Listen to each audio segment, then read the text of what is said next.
Welcome to Masters of Mediation, a Nova approach to dispute resolution. These interviews are promoted by Nova School of Law, and their purpose is to explore the world of mediation through our active listening and inspiring conversations with world-renowned mediators. Today, we have the privilege of diving into the universe of a mediator who is an expert in workplace mediation, offering mediation and coaching in disputes and processes within and between businesses and organizations. Greg Bond works as a mediator and facilitator with Bond & Bond Mediation and Coaching, based in Berlin, Germany. He is an international mediation trainer and a mediation coach, and he trains peer coaching methods. He teaches mediation, negotiation, and cross-cultural communication in commercial law, management, and MBA programs at the Technical University of Applied Sciences Wildau, near Berlin, Germany, where he also coordinates an international conflict advisory service. Greg is a member of numerous academic and other advisory boards, including at the Masters in Mediation and Conflict Management at European University Viadrina in Frankfurt, Oder, Germany, and is a professor in mediation at New Vision University, Tbilisi, Georgia. He has a Master's in Mediation from the European University Viadrina and a PhD in German Literature from the University of Nottingham, UK. Greg has published widely on mediation. What an honor! Let's go to the interview. Hello everyone, I am Joana Campos Carvalho, and together with Sofia Gregório, I will have the honor of conducting this interview. Hello Sofia. Hello Joana, hello Greg. And hello Greg, thank you so much for accepting our invitation for this interview. Hello Joana, hello Sofia, it's nice to be here. So to begin, we would like to ask you if you could share with us how mediation entered your life. How did that happen? Okay, I can do that with pleasure. It's not that long ago, considering my age. It's about 15 years ago. And I was working as a teacher at the university I still do work for to a degree. And I was working teaching English and teaching legal English, teaching communication skills, and also beginning to teach soft skills, negotiations. And I thought, well, I need to get some training. And so I did a short course in dispute resolution at a university here. A 2-week course. At the same time, things were happening in my life, personal things in my family, personal things, where I thought, well, I need to really do something about my own work and attitude towards conflict. I need to think about how I'm dealing with things that are happening with my son, particularly. Mm-hmm. And from those two sort of like points of those two beginnings, there was a third, and that was at the age I was at. I wanted to do something new with my life. I wanted to change direction. And so from that first course, I then very quickly moved on and did a master's in mediation, which sounds very academic, but it wasn't. It was 240 hours of practical training, plus the master's thesis, plus the academic work. And it changed my life. But that's the story of how I got there. And once I'd finished the master's, I really knew that I wanted to professionalize this. It wasn't just to integrate it into my life as it was. I wanted it to change my professional life. And it did, right? It most certainly did. It also changed my life in many other aspects, but it certainly changed what I was doing professionally, because as the years went by, I was getting more and more work in mediation, in dispute resolution, in conflict management, in facilitation. And I wouldn't have done that without this training, for sure. And nowadays you work in a very specific type of mediation, right? Would you share with us what that is? Well, in a way, it's specific, and in other ways, it's very general. What I do is something that's quite common in Germany, in the German market, and that is I work mediating and facilitating inside companies and organizations, public and private sector. So if there's a dispute within a team, and the team needs an external, help, external assistance, external structure, that could be me. Or if there's a dispute at boardroom level, or if there's a dispute on strategy, different perspectives on where the organization should be going. If there are problems with communication inside the organization or with clarifying roles and responsibilities, that's where I would work. And in some of these cases, maybe case isn't even the right word, but some of these tasks are very quick. You can do it in one meeting, and others might go on for really up to a year and a half, where you're in the organization working with various people in the organization and helping them perhaps clarify things. I also do facilitation of large public meetings, which I wouldn't have been able to do without mediation training. And by large public meetings, I mean meetings where there is conflict in the air. They're not just a moderator for something that's fun, but where there is a difference of opinion, a difference of differing interests, really, and there are problems. And an organisation will call me in to in a way stand between them and their clientele. Mm-hmm. And just out of curiosity, is that type of mediation common in Germany inside the organizations, or was it something that, you maybe influenced or? It's very common in Germany. It's more common perhaps than others. I mean, if I had been a corporate lawyer, which I wasn't, and I'm not, I might have gone into business-to-business commercial mediation, which also, of course, takes place in Germany. If I'd been working in the courts as a judge, I might have ended up and gone into court mediation inside the courts, because that's done in Germany by judges in a mediator role who don't have the decision-making authority. So there are other fields of mediation in Germany for sure. But if you look at the largest German mediation association, the Bundesverband Mediation, and look at their monthly magazine, or I think it's quarterly, their quarterly magazine, a lot of it is about in-house mediation, organizational mediation. And it is an established market in Germany, without a doubt. It's not a market I established. Okay, that's very interesting. Picking up from this question, what would you say are the qualities that make for an effective mediator? Well, I thought about this because you did provide this question in advance. It's not an easy question to answer because it's not so much about skills and techniques, but an attitude. And there's a wonderful German word for it, the word Haltung, which is the way you hold yourself, the way you present yourself, the way you have an inner compass, the way you approach others. And this attitude involves wanting to know, wanting to understand, being able to put aside evaluation, at the same time as being able to work out what might be helpful and what might not. So there is a form of evaluation. It involves respecting autonomy of the parties, of the people in the process, at the same time as perhaps guiding them in a certain way. So there's a balance there between autonomy and taking a lead. It involves a lot of empathy, and it involves a lot of patience. And also an ability to deal with many different issues and concerns and process levels at the same time, to sort them out and provide structure for them, to let them go and be flexible when that's helpful, to have hypotheses all the time about what is helpful in a communication process like this. It involves a lot of concentration, focus, energy. Often when I come out of these mediations, I'm absolutely shattered. The energy has gone through me. It involves being able to stay on track and be flexible at the same time.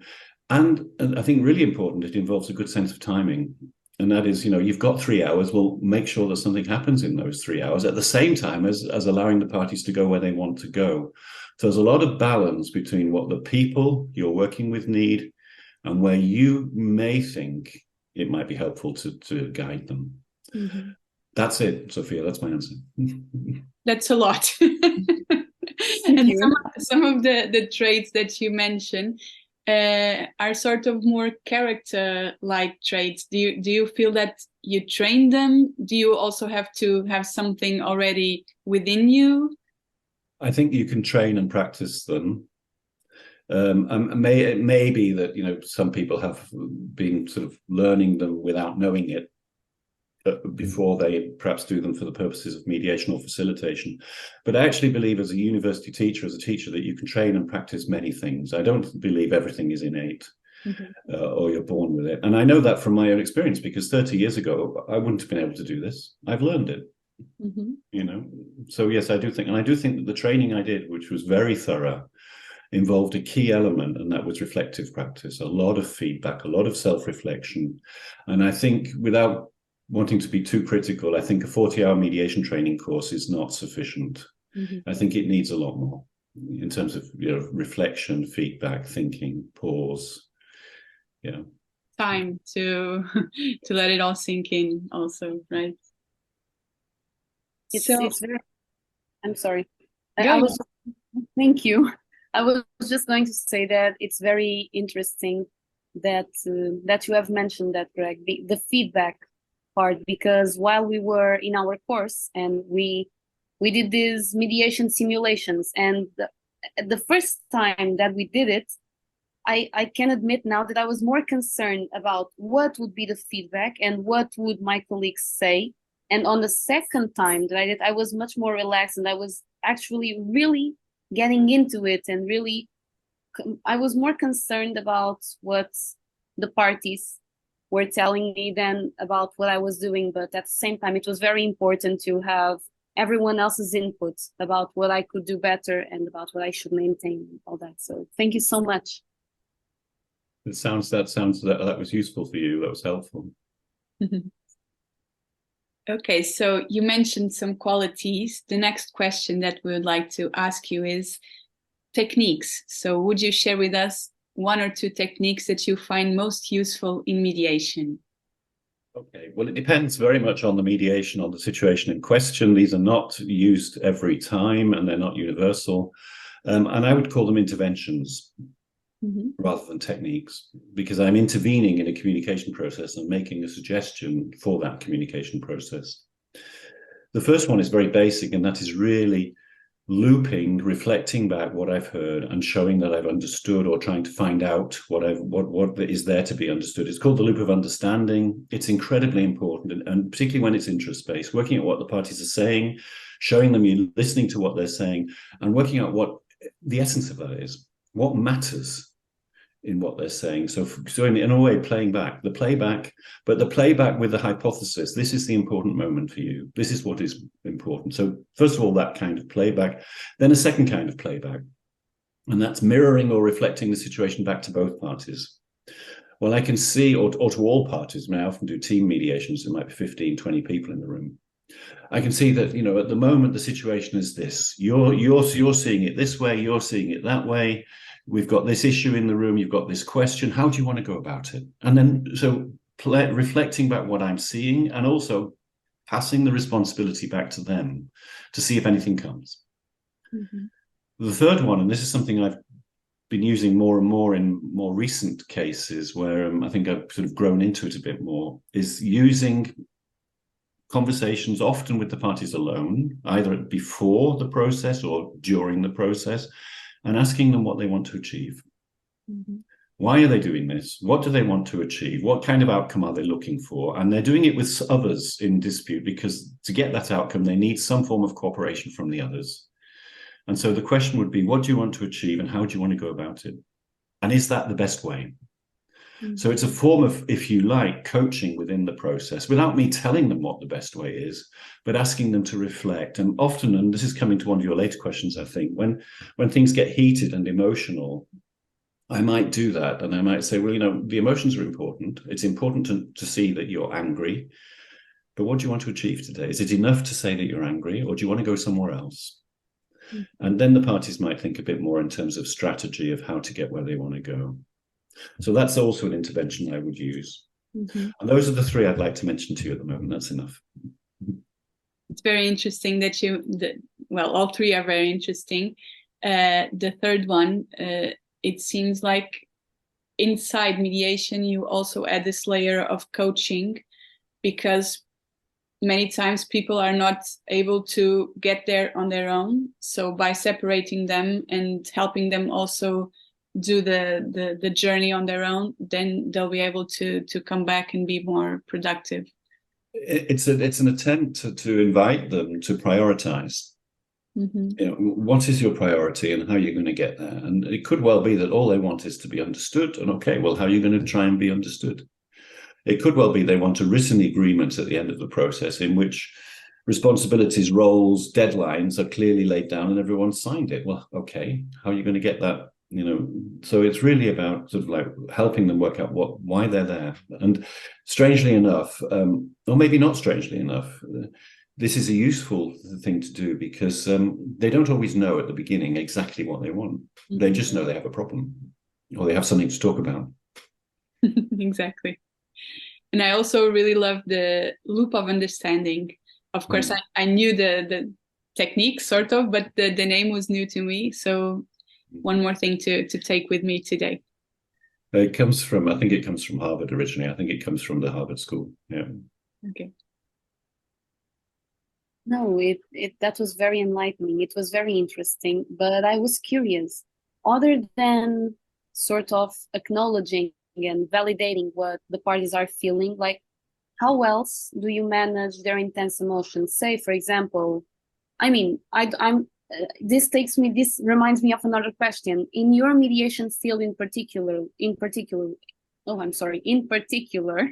do you feel as if emotions are usually very strong, or do you feel as if people are more professional? That's an interesting distinction, Sophia, which I would immediately like to question. Why are emotionals not professional? Of course they can be, but yeah, let me say that in my field there's a lot of emotion. People working in organizations with other people in hierarchies are frequently upset, angry, disappointed, or even, they've gone very cold and hard and bitter. And often I'm working with people who've worked with each other for many years. I'm working with people sometimes who've developed friendships, which have then become difficult as a result of disputes and conflicts at work. And so there is a lot of emotion, and there's a lot of, quite frequently, there's tears. There's also anger. There's also, frustration. And I'm not sure that manage is the right word for what I do with them. What would be the right word? Because in your question, using how would I manage them? I think what I would say was that I see the emotions as very important, and I let them be. I just let them be. They're there, and there's no arguing with emotion. And so if the emotion needs to be shown, it needs to be shown, and that's fine. So they might need to be heard. I might need to give them space, and I'm there to do that. On the other hand, I might have a hypothesis that although the emotion is important, for the parties to move on, there's going to have to be something else. And I might then offer to reframe the emotion in terms of something else, something factual, something that they're looking for in terms of an interest, something to do with the organizational structures they're working in. And so it's really about what the parties need and what the process needs. And mediators, and I think my experience as a mediator is that you're working with a hypothesis in your mind, which is continually changing as to what might be helpful and what might not. Mm-hmm. And using this hypothesis as a way to see what will happen when the parties are emotional and how to deal with it, how to help them, how to perhaps suggest what to do with this is something very important. But in my field, in workplace mediation, it's never only about relationships. And therefore, it's never only about emotions, because it's also about organizational structures. Mm-hmm. How are roles and responsibilities dished out, distributed in the organization? Does everybody have the same understanding of how roles and responsibilities are distributed? And if not, we've got problems. People think it's my job. No, it's my job. And that causes emotional difficulties. What is the results we're looking for? Do we all have the same understanding of the results on an operational level? And so it's not only about emotions, it's also very much about organizational structures. And I think that a workplace mediator needs to have a good understanding of that and be able to work on that too. In many mediations, we've moved away from what might have looked like emotional relationship-based disputes towards working on defining roles. Mm-hmm. And working on how do I see your role? How do I see my role? And then comparing notes and look and seeing, there are differences here, and these might be the cause of some of our problems. And so it's in the work I do, it's not only about emotions, and it's certainly not about settlement in terms of getting a case settled that would otherwise go to court. It's about a better understanding of organizational structures and perhaps a change in organizational structures and procedures. I found that very interesting that you mentioned the roles that people have in workplaces, of course, but it made me think that could also be the case in conflicts outside the workplace. The roles that you think you have in a relationship with a partner or a mother, father, could also have something to do with the roles that each person thinks they occupy and the other sees it differently. So it's interesting to think of mediation also from that point of view. I mean, that's definitely true. I mean, families develop roles as well, but I think the difference is that in families, they're not explicit, they're not overt, whereas in organizations, they should be overt and they should be clear. Another thing that frequently happens is that I have mediations across hierarchies, and what sometimes needs to be looked at is the role of leadership. And what is the role of leadership? And do people have different understandings of what the leaders should be doing? And the leaders themselves, what is their understanding? And clarifying that between the people involved. Mm-hmm. In getting a bit back to emotions, you mentioned that for you, emotions are meant to be there and you allow them to be there. So my question would be, are there emotions that you do not allow in the mediation? I'm thinking, for instance, when it's a matter of rage or someone is shouting or something like that. Is there a point at which you have to stop the emotion, or how do you handle it? Sometimes, yes. Sometimes I will attempt to ask someone to stop. It's not frequent, but occasionally it happens, and usually it's a situation in which the others in the room are really wanting the same. They're asking the same thing. That whatever is going on at that moment needs to change. So sometimes, yes, sometimes I have to be a little bit, if you like, disciplinary. It doesn't always work, but sometimes, yes. Mm-hmm. So we talked about techniques, emotions. Now we would like to step back a bit and ask you about your personal experience. So what do you enjoy most about practicing mediation? The flow. The flow. It's an activity in which I am very much in the moment. I'm very much with the people I'm working with, and usually, not always, usually they're very much with each other and with me. It's an activity in which I'm required to exercise certain skills to I think, quite a high level. So it's challenging without being too challenging. It's challenging without overwhelming me. So I'm pushing myself towards limits without going beyond them in a way that's unbearable. And I'm concentrated.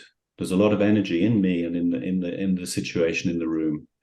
And that concentration is very, very special. But I imagine it might be if I was a carpenter. It might be the same working on a piece of furniture. It's just that I'm not a carpenter, you know. And very special, I think, and this is something that is unusual in today's world, and you know, the world of the last 5 years, is that when I'm mediating or facilitating, I'm never also somewhere else in terms of someone's messaging me or I'm looking at my phone. In many other places where I work, that's the case, and most of the people in the room are in the moment as well. Mm-hmm. And so that makes it also something quite unusual and very, very concentrated. Also, I think providing listening is a very valuable thing to do.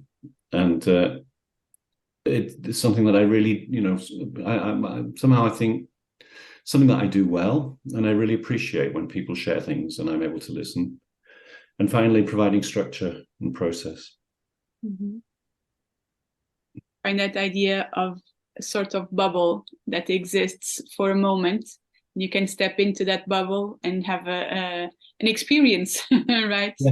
Yes, but it's not divorced from anything that we might call the real world. It's very real. It's very real. It's not an escapism of any kind. It's very real, very concentrated, and it relates to all sorts of things that have happened before and will happen later. Mm-hmm. But it's focused. No, of course. I would say it's the opposite of escaping, right? It's being right there, present with everyone else and in the moment. So yeah.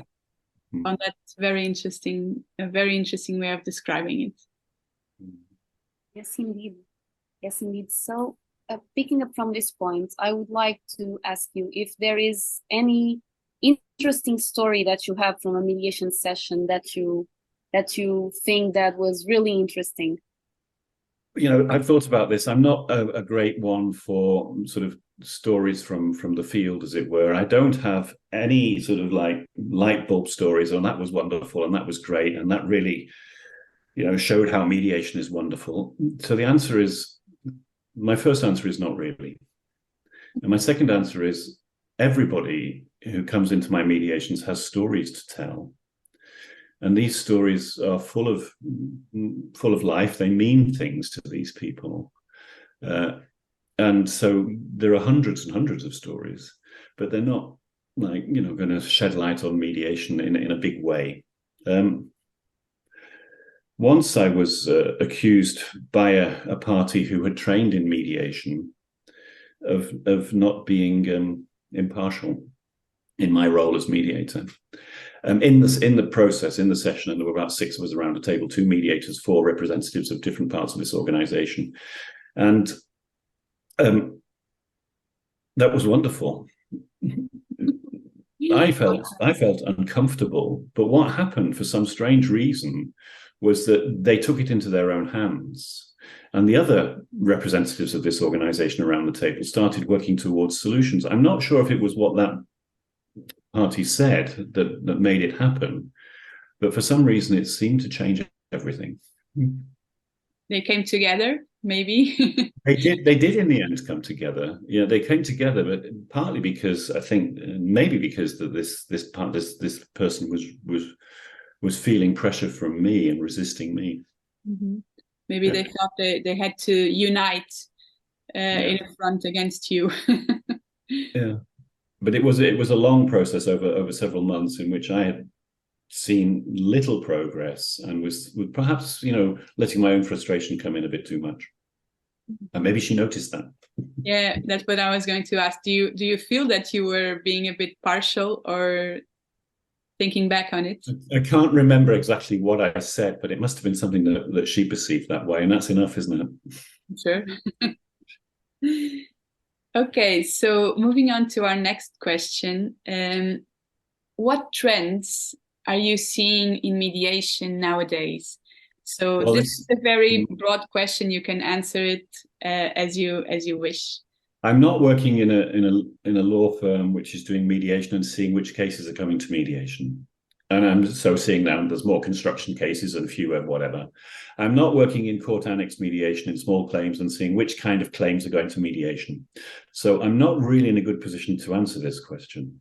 Mm-hmm. I'm working inside organizations, sometimes between organizations, and the cases are so diverse. They could be really, as I've already said, there could be leadership right at the top of an organization where the partners need to sort things out. There could be cases between superiors and subordinates. There could be cases within teams. There could be cases between different departments, cases between representatives of the workers and representatives of the management. And so I cannot identify a trend. Mm-hmm. One thing that I have been doing, as you know, Joanna and Anna, is working with students in my role as a university lecturer. And working with international mediation competitions. Mm-hmm. I've worked in several roles with at least 4 of these, some of them over many years. And what I do see is a great interest and enthusiasm among young students for this. Unfortunately, it's nearly always only law students. And I do think it should be business students and engineering students as well, who should be learning more about alternative ways of looking at conflict and dispute. But I see a great enthusiasm there. That's very, very heartening and very good. But otherwise, in terms of trends, it's not really a question I can answer. Germany sees mediation as something which takes place in society, in all sorts of places, in all sorts of ways, whether it's in schools, inside companies. I mean, one thing we have is internal dispute resolution or conflict management systems inside organizations. They are growing. There's definitely more and more of them being set up mm-hmm. in the public and the private sector. So, mediation is very diverse. You mentioned young people being very enthusiastic of mediation. Do you feel that there is then an opportunity for them once they enter the marketplace to also take part in, take that enthusiasm into a professional field? Depends very much on where they are and what markets they're entering and what they want to do. I mean, so it's not really for me to say, how can I know what opportunities the young person in Sri Lanka has once he or she has finished law school and wants to do mediation? The only thing I can say is that if you've developed mediation skills, you can use them everywhere. You can use them in family life. You can use them in any organization or workplace informally. But if people want to become professional mediators and make a career out of it, it depends so much on the markets they're looking at. And my advice would be take a broad perspective. You know, see where mediation or facilitation or whatever it is might be helpful, and see what happens. In Portugal, what we witness is very much in line with what you mentioned. Young people have interest in mediation, especially in law schools. That's the market that I know.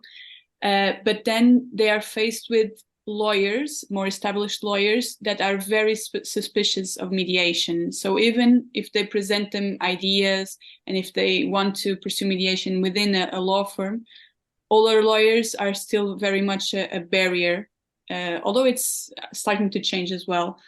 But, well, I don't know if Germany...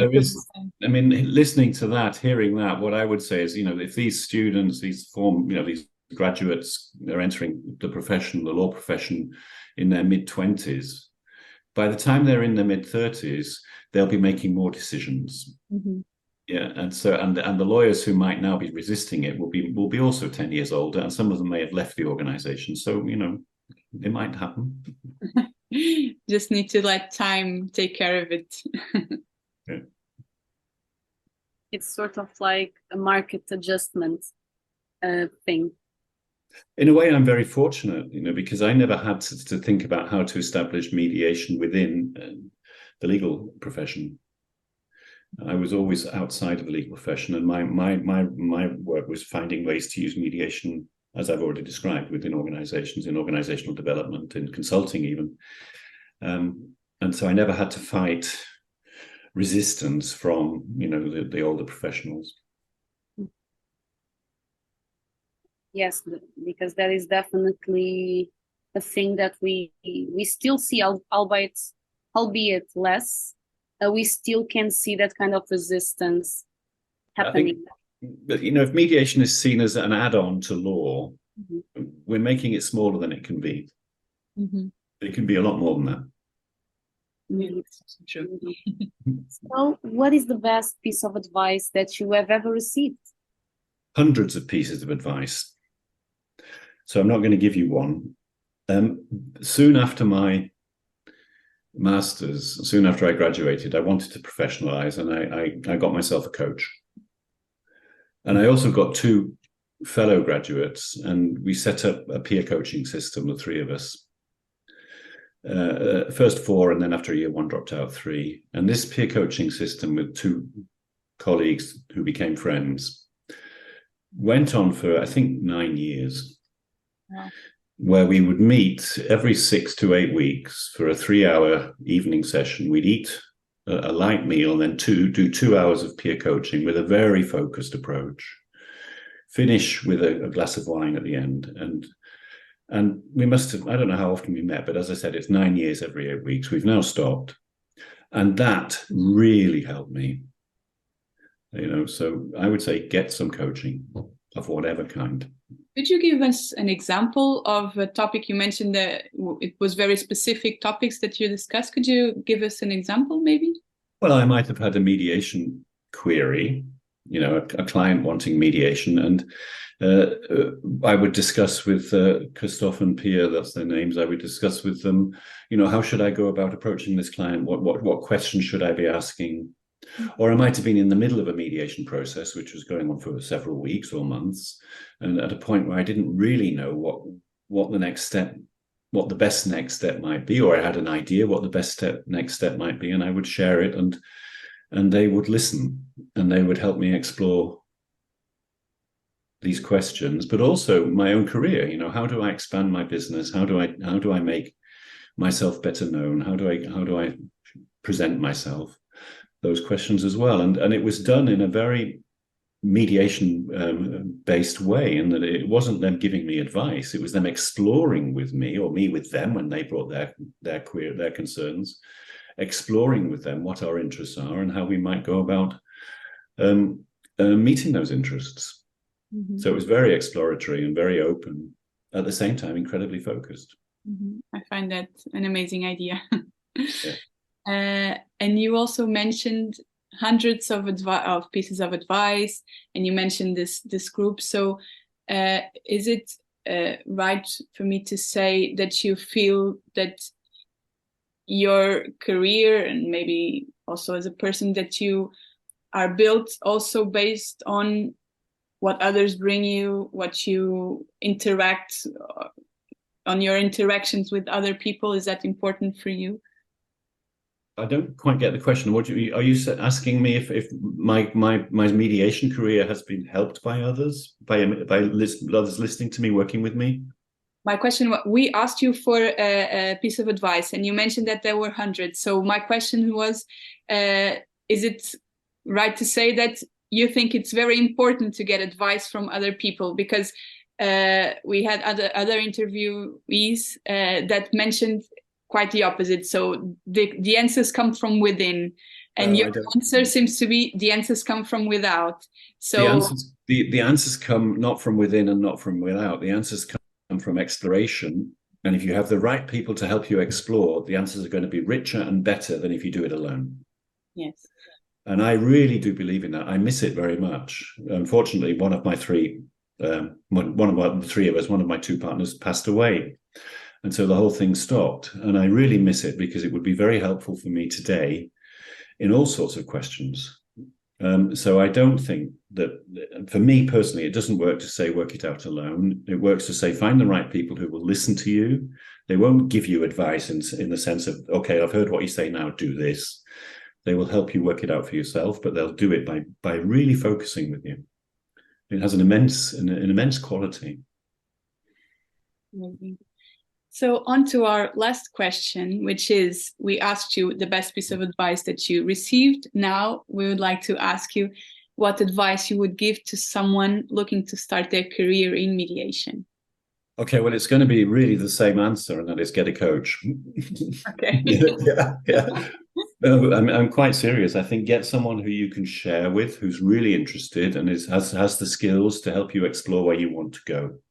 Secondly, don't look up to the experienced mediators, and there's a lot of this looking up to experienced mediators saying, oh wow, don't do that so much. You yourself are where you are, and where you are is the right place. Mm-hmm. Okay, Sophia, I don't know if you would like to add something. I would really just like to thank you so much for the opportunity to talk to you and to listen to you, and this was really amazing. Thank you so much. Well, thank you very much. Yeah, thank you. Thank you so much for sharing your time and your wisdom with us. It was really a great privilege and a great pleasure as well. So thank you. Thank you very much, Joanna and Sophia. It was a pleasure talking to you.